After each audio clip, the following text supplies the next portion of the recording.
Welcome to Metaphysical Life Support, a place to learn about the subtle and profound effects of metaphysics in our life.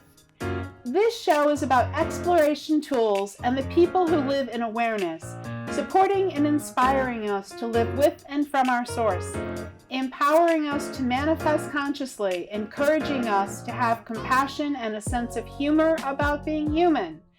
Our continuing guest today is Rosie Potestio.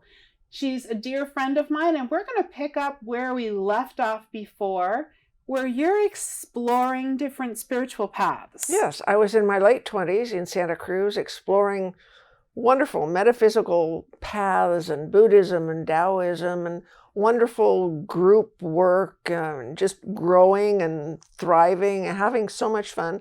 And then I got pregnant. And it was time to kind of stop what I was doing and focus on my son, because my husband and I then got divorced, and I moved back to be close to my family and raise my son. And so for many years, I raised my son. I ended up getting married again. Wonderful man, good husband, good father. I've met him. He's a delightful man. I know, he is. So Jim is her husband, and I want to thank him for sharing her with me this week. I always get her for my birthday. I want to pause for just a second and circle back around, because the name of the show is Metaphysical Life Support. And the purpose of us talking about our journeys is in some ways to give permission to the audience. Yes. Because sometimes I get into this, I have to go do this. Oh my God, I'm on a spiritual path. I'm on a spiritual journey. Suddenly I have to know everything there is to know. And we forget that we have lives to take care of.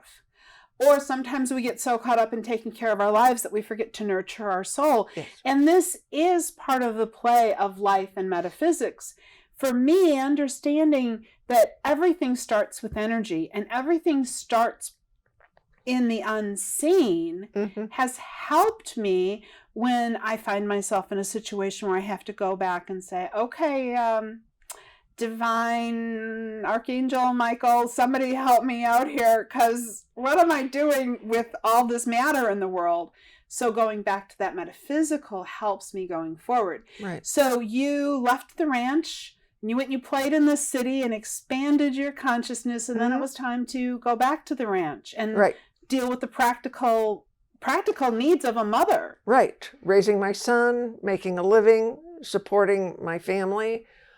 And that was where I lived for many years. And yes, the spiritual path was still in the back of my mind. I still did the reading.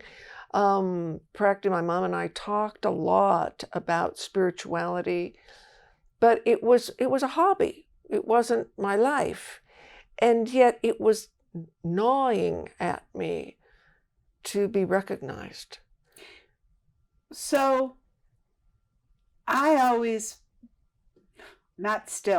used to really judge myself, and I hear you saying it was gnawing at you. So for the people in the audience, what are some of the ways it was gnawing at you? Thoughts of, there's more out there. I need to pay attention. I need to be conscious of it. I don't know how. There's more out there, but I don't know how to access it. Wait a minute, I have to go change this diaper. There's more out there. Is this all there is?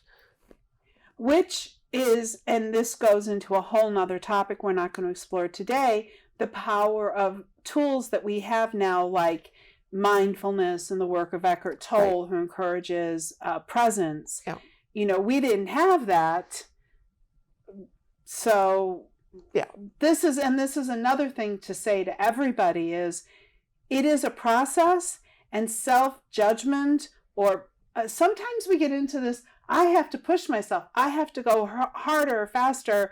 Some people feel like they have to leave their family to deal with their spirituality. So I think my message is, if you trust the process, it will go more smoothly.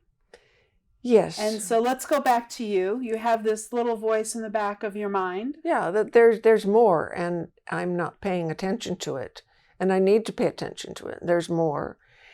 And so my life came to a screeching halt when I got very sick with a disease called Meniere's. It's nasty, and it stopped my life. And this is a disease that most of us don't know anything about.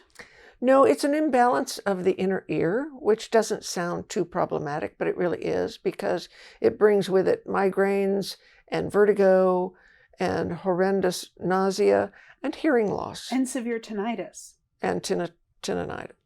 Yes, that too. and very profound hearing loss. So my life literally came to a stop. And you were a choir director. Oh yes, choir director, and had my own business, and it was just everything stopped. Everything stopped. I had to reinvent my life, but first of all, I had to learn how to deal with the disease before I could ever reinvent my life. And your son was about 10? Yeah. So how do you deal with something that's completely stopped your life and changed your life, made it into something you don't recognize and don't particularly like, So when I've had my version of those events, I've gotten really angry at God. I was more angry at myself. Really? Oh yeah. What have I done to cause this? It must have been something I did to cause this. Oh. So forgiving myself, letting that go, saying, okay. And this is exactly what I did. What do I need to do first? What do I need to do first? First of all, I need to focus on the disease and how to deal with it, how to manage it, so that then I can start getting back into life, whatever that means. And little by little, day by day, year by year, because it took years, I came to a place where I could deal with it, and actually it ended up healing itself. Meniere's doesn't necessarily get healed, but it did heal itself. I still have profound hearing loss, but everything else is gone. Thank you, God. I remember when I first met you, there were days when you basically had 2 or 3 days where you couldn't move. Right. Because there was so much of this pressure. The vertigo and the migraine, yeah. So then it was time to reinvent my life. Okay, what do I need to do now? Well, I need to pay more attention to my spiritual path, whatever that means. So the books and finding people that I could talk with, people like you, and explore that path.